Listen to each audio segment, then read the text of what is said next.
अस्सलाम वालेकुम जी, कैसे हैं आप सब। आई होप आप सब खैरियत से होंगे। आज मैं आप लोग के साथ नान खटाई की रेसिपी शेयर करूंगी बहुत इजी और सिंपल तरीके से। आज मैं आप लोग के साथ नान खटाई बनाने की बहुत सारी टिप्स एंड ट्रिक्स शेयर करूंगी। मजीद रेसिपी शुरू करने से पहले अगर आप मेरे चैनल पे फर्स्ट टाइम विजिट कर रहे हैं तो मेरा चैनल जरूर सब्सक्राइब कर लें और बेल आइकन को भी प्रेस कर दें ताकि तमाम नई आने वाली वीडियो का नोटिफिकेशन सबसे पहले आपके पास आ सके। तो चले आए जल्दी से रेसिपी स्टार्ट करते हैं। नान खटाई बनाने के लिए आपने सबसे पहले आलमंड्स यानी बादाम को रोस्ट कर लेना है, ठीक है। तो मैंने पहले इसके अंदर 1 टीस्पून के करीब घी शामिल करा है और इसको रोस्ट कर लिया है। बादाम की जो क्वांटिटी है वो आप अपनी मर्जी से कम या ज्यादा रख सकते हैं, आपको जितने नान खटाई में खाना पसंद है। मैंने करीब 2 से 2.5 टेबल स्पून बादाम लिए हैं। तो आपने इसको इसलिए पहले करना है ताकि जब इसको कूल डाउन करेंगे तब तक अपनी डो तैयार कर लेंगे। आपने एक बात का और ख्याल रखना है, जब आप बादामों को रोस्ट करेंगे तो आपने इसको कंटिन्यूस मिक्स करते रहना है ताकि बादाम जो है वो अच्छी तरीके से रोस्ट हो जाए। 2 से 3 मिनट के बाद आपने इसको निकाल लेना है और कम्प्लीटली रूम टेम्परेचर पर ठंडा कर लेना है। अब नान खटाई की डो तैयार कर लेते हैं, जिसके लिए मैंने एक बाउल में ½ कप घी लिया है। घी ले लें, आप बटर ले लें, लेकिन नॉर्मल रूम टेम्परेचर पर। उसके बाद 3/4 कप पाउडर शुगर शामिल करेंगे। ये नॉर्मल घर की पिसी हुई चीनी है। अगर आपको 3/4 कप मेजर करना नहीं आता है तो 1/4 कप का जो मेजरिंग कप होता है, आपने उसको पाउडर शुगर को आप 3 दफा 1/4 कप से मेजर करके इसके अंदर शामिल कर दें तो 3/4 कप आपकी शुगर बन जाएगी। उसके बाद आप हैंड बीटर या हैंड विस्क की मदद से इसको मिक्स कर लें ताकि चीनी और घी जो है वो अच्छे से मिक्स हो जाए, फ्लफी सा हो जाए। उसके बाद इसके अंदर आप 1.5 कप मैदा शामिल करेंगे। 1 कप आपने मेजरिंग कप से नाप के करना है और ½ कप दूसरे वाले कप से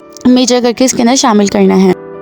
जब 1.5 कप मैदा आप इसके अंदर शामिल कर देंगे तो फिर उसके बाद आपने इसके अंदर ग्राम फ्लोर यानी बेसन इसके अंदर शामिल करेंगे 2 खाने के चम्मच। उसके बाद इसके अंदर 1 टीस्पून यानी 1 चाय का चम्मच इसके अंदर बेकिंग पाउडर शामिल करेंगे। अब इसके बाद इसके अंदर हम आलमंड्स शामिल कर देंगे जो हमने पहले रोस्ट करे थे। अच्छी तरीके से इसको हैंड विस्क या स्पैचुला की मदद से मिक्स कर लेंगे। अच्छा, जब आप इसको मिक्स कर लेंगे तो ये इस तरह से क्रम्बल हो रहा होगा। तो आपने घबराना नहीं है, आपने इसके अंदर 1 खाने का चम्मच घी शामिल करना है और इसको मिक्स कर लेना है। इसी तरीके से आपने इसको गूंदना है। तो आपने इसके अंदर 1 टेबल स्पून करके घी शामिल करना है। मैंने तकरीबन 3 खाने के चम्मच इसके अंदर घी शामिल करके इसको डो फॉर्म बना ली है। अच्छा, डो को आपने रेस्ट पर लाजमी रखना है। 1 घंटे का या आधे घंटे का आपने रेस्ट लाजमी देना है। डायरेक्ट आपने इसकी नान खटाई नहीं बनानी है। अब जब तक डो हमारी रेस्ट पर है तो इसको आप जिस भी चीज में बेक कर रहे हैं आप वो रेडी कर लें। तो मैंने केक टिन रेडी कर लिया है। पहले ऑयल से इसको अच्छी तरीके से ग्रीस कर लिया है और फिर मैदे से इसकी कोटिंग कर ली है। उसके बाद आप 1 अंडे की जर्दी ले लें और उसके अंदर 1 टीस्पून मिल्क शामिल करके इसको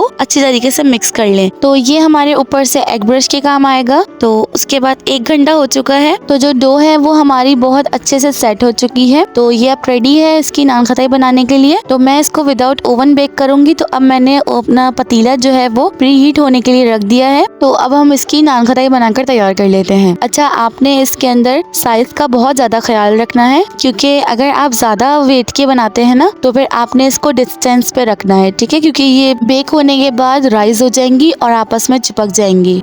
और इसके बाद आपने इसको इस तरह से एग ब्रश कर देना है, ठीक है। बस आप याद रखिएगा आपके ज्यादातर जो है ना वो एग जो है वो इसके अंदर केक टिन के अंदर ना गिरे, वरना जो है हमारा जो केक टिन है वो जल जाएगा और नान खटाई नीचे से जल जाएगी। अब पतीला जो है वो अच्छे से प्री हीट हो चुका है। तो अब सारी नान खटाई बनाकर तैयार कर लेंगे। अच्छा, सबसे मेन और इम्पोर्टेंट स्टेप आपका यही है कि आपने इसको बेक कितने टाइम पे करना है, ठीक है। तो जो मैंने पहले बेक करी थी वो मैंने इसके अंदर 20 मिनट बेक करी थी और ये जो मैंने अभी बेक करी है ये मैंने इसके अंदर तकरीबन 10 से 12 मिनट मैंने इसके अंदर लो टू मीडियम फ्लेम पे बेक करी है। अब तकरीबन 10 से 12 मिनट बाद हमारी नान खटाई जो है वो अच्छे से बेक हो गई है। अच्छा, नान खटाई जो है वो सॉफ्ट ही बनती है। जब वो रूम टेम्परेचर पे ठंडी होती है तब वो थोड़ी हार्ड होती है। तो आपने ये बात का बहुत ज्यादा ख्याल रखना है। मैंने भी यही मिस्टेक करी थी जिसकी वजह से मेरी नान खटाई जो है वो खराब हो गई थी। तो मैंने आप लोगों के साथ ये रिजल्ट शेयर किया है। तो क्योंकि आप लोग भी पहली दफा बनाएंगे तो मैं नहीं चाहती कि किसी की चीज या किसी की मेहनत जो है वो जाया हो। तो ऑनेस्टली मैंने आप लोगों को इसलिए बताया है ये चीज। तो अल्हम्दुलिल्लाह जी, हमारी बहुत ही मजेदार सी नान खटाई रेडी है, बिल्कुल खस्ता बेकरी जैसी, मुंह में घुल जाने वाली। तो आप लोग भी एक दफा इस रेसिपी को जरूर ट्राई करिएगा, बहुत मजेदार बनते हैं। तो ये थी आज की रेसिपी। आई होप आपको ये रेसिपी बहुत ज्यादा पसंद आई होगी। वीडियो पसंद आई हो तो लाइक कमेंट शेयर करना मत भूलिएगा। चैनल चैनल पे अगर नए हैं तो चैनल को भी जरूर सब्सक्राइब कर लें। मिलेंगे इंशाल्लाह नेक्स्ट रेसिपी में एक और नई मजेदार सी रेसिपी के साथ। अपना और अपनी फैमिली का बहुत सारा ख्याल रखिएगा, मुझे भी अपनी दुआओं में याद रखिएगा। जब तक के लिए अल्लाह हाफिज। तो अब आप देख सकते हैं मैंने आप लोगों को बताया था कि मैंने इसको 20 मिनट बेक किया था इसको हार्ड करने के चक्कर में, और आप देखें बिल्कुल जलकर काली सी हो गई है।